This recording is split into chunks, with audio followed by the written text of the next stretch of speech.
네, 고정욱 롯데주주 사장님 증인으로 출석해 주셔서 고맙습니다.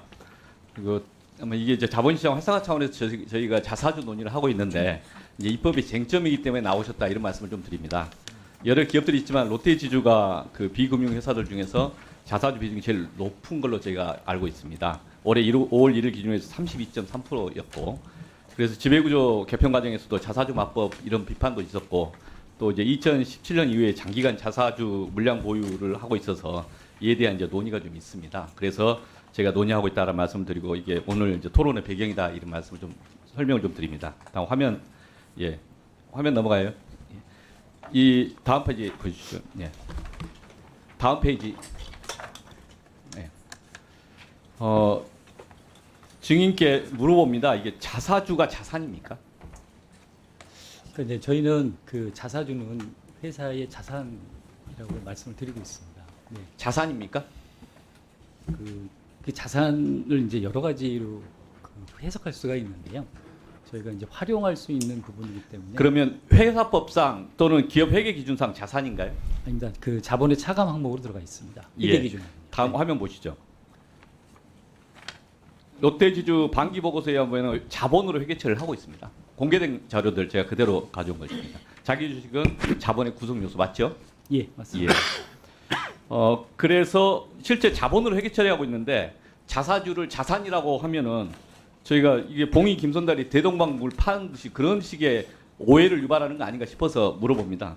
일부 경제지 사설에서도 기업 현금 자산 절반 태우는 자사주 강제소각 쭉 내용에 자산이라고 주장을 계속 하셔서 그게 맞는가? 왜냐하면 회사가 이제 주식을 발행하고 돈을 받는 거잖아요, 주주로부터.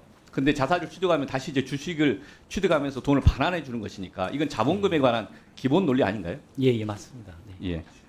두 번째, 자사주에 대해서는 실제 권리가 없습니다. 저희가 알기로는 회사 가지고 있는 것에 대해서 자기 주식은 아무 의결권도 없고 현금 배당이든 주식 배당이든 배당 불가능한 거죠. 예, 맞습니다. 이 점은 잘 알고 계시는 거죠. 예, 예.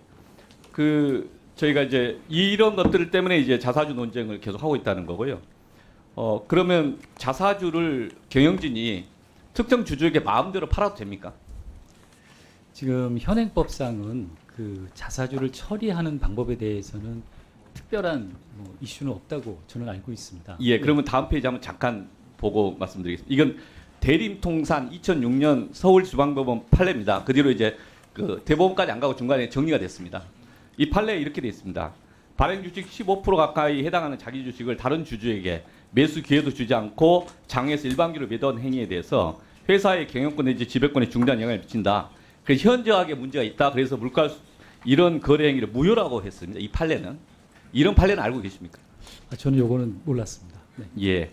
그럼 다음 페이지 한번 보시겠습니다. 롯데물산이 올해 6월 26일 롯데물산 특수관계인에게 자사주 5%를 매각한 건 맞죠? 맞습니다. 예. 그런데 매각할 때 공시 내용에는 계열사의 매각함으로 주식가치 희석 효과가 크지 않을 거라고 이야기했는데 다음 페이지 보시면 이게 자사주를 제외한 나머지 갖고 상대적으로 비교한 겁니다. 그러니까 의결권 있는 주식을 가지고 비교해봤는데 매각 전과 매각 후에서 소액주주들의 지분율은 마이너스 2.20%, 그러니까 2.2% 줄어든 거죠. 그런데 신동빈 회장 등 특수관계인의 지분율은 2.66% 증가된 거. 이 숫자는 팩트죠? 예, 그렇습니다. 예, 이건 그대로 그 그러니까 공시된 자료를 갖고 저희들이 계산한 것입니다. 예. 그래서 이런 지분 가치 변동하는 것이 있었고, 이런 변동을 보면서 이런 식으로 이걸 거꾸로 생각해서 만약에 신동빈 회장이나 특수관계인 의결권이 2.2% 줄어드는 의사결정을 롯데지주 이사회에서 할 수 있겠습니까? 그 부분은 좀 여러 가지를 검토해봐야 되는 것 같습니다. 예. 그게 다음 페이지 한번 보시겠습니다. 이걸 이제 저희가 이제 논의하는 이유는 이제 이것도 있습니다. 이 내용도 올해 8월 14일자 반기 보고서에서 공시한 자료입니다. 그 내용이 뭐냐면요. 앞으로도 자금 조달 목적 등등 의 15% 내의 자기 주식을 매각하는 방안을 고려하고 있다. 근데 그 중에서 기존의 지배주주와 특수관계인에게 해당 주식을 매각하는 방안을 검토하고 있다. 그러니까 실제 이게 한 15% 내외이거든요. 그래서 대림통산 그 사례하고 거의 비슷해요. 그래서 이걸 앞으로 계속 하시겠다고 하면 이 지점에서 사회적 논쟁이 있지 않겠습니까? 제가 이제 아까 그 판례는 사실 잘 이제 모르는 상태에서 나왔는데요. 예. 제 그 소견, 그러니까 뭐 정확하게 제가 아직은 잘 모르겠지만 여러 가지 상황을 좀 판단해야 되는 건 좀 있는 것 같습니다. 그 당시에 대림통상의 상황과 지금 저희 롯데 지주의 상황을 좀 비교해서 과연 이게 이슈화 될 것인가에 대한 부분은 좀 검토를 해봐야 될 것 같습니다. 네네. 그 이사의 충실 의무, 주주에 대한 충실 의무가 이제 입법화 됐고 발효가 됐습니다. 그렇다면은 모든 주주의 비례적 이익을 보장해야 된다. 이사회에서 의사결정할 때 그 조항이 있는 거 도입된 건 아시죠? 예, 알고 있습니다. 그렇다면은 이후에 지금 5%에 매각할 때는 그 조항이 작동되지 않았는데 앞으로 15% 매각할 때는 그게 작동되지 않습니까? 예, 그럼 그 지점에 대한 맞습니다. 고민을 할 때 충분히 검토를 하셔야 되겠죠. 예, 그렇게 하겠습니다. 네. 그래서 이제 실제 자사주를 어떻게 처분할지에 대해서 주주들이 동의하면 상관없는 것 같아요. 그러니까 예. 주주 평등 원칙의 비례적 이익 보장이라는 것들이 신주 발행 절차처럼 기회 보장을 해야 되는 거 아닌가 이런 식의 주장에 대해서는 어떻게 보십니까? 그 의원님 말씀하신 부분은 충분히 공감을 하는 부분이고요. 근데 이제 저희가 여러 가지 상황들을 고려할 때 그 어떤 선택을 하는지는 좀 검토를 해봐야 될 것 같습니다. 예, 예. 그 롯데 지주가 이 PBR이 좀 낮다고 지적이 되고 있습니다.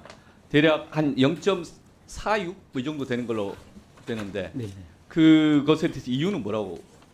저희 그 롯데 지주는 그 특성상 90% 이상이 그 계열사 주식을 가지고 있습니다. 근데 저기 안타깝지만 저희 계열사가 좀 실적이 안 좋다 보니까 지금 주가가 좀 안 좋고요. 예. 시총이 빠지다 보니까 같이 저희 롯데 지주도 시총이 빠지고 PBR이 낮게 나타나고 있습니다. 네. 지금 지적 중에 하나는 부동산에 대해서 최근에 자산 재평가를 했었습니다. 롯데 지주에서. 그러면서 이제 부동산이 뭐 1조가 4조짜리가 된다니 계속 이제 재평가하면서 약간의 이제 변화가 생겼죠. 네, 부채비율도 맞습니다. 변화되고. 네. 그러니까 자산 재평가를 고려하면 실제 PBR은 더 낮을 수도 있다 이런 지적이 있습니다. 예, 하나 더 좀 네. 간단하게 한번 질의를 좀 하면요. 그 이미 좀 이것은 좀 자유롭게 의견 주시는 겁니다. 예. 옳고 그른 문제가 아니라 의견을 이제 물어보는 겁니다.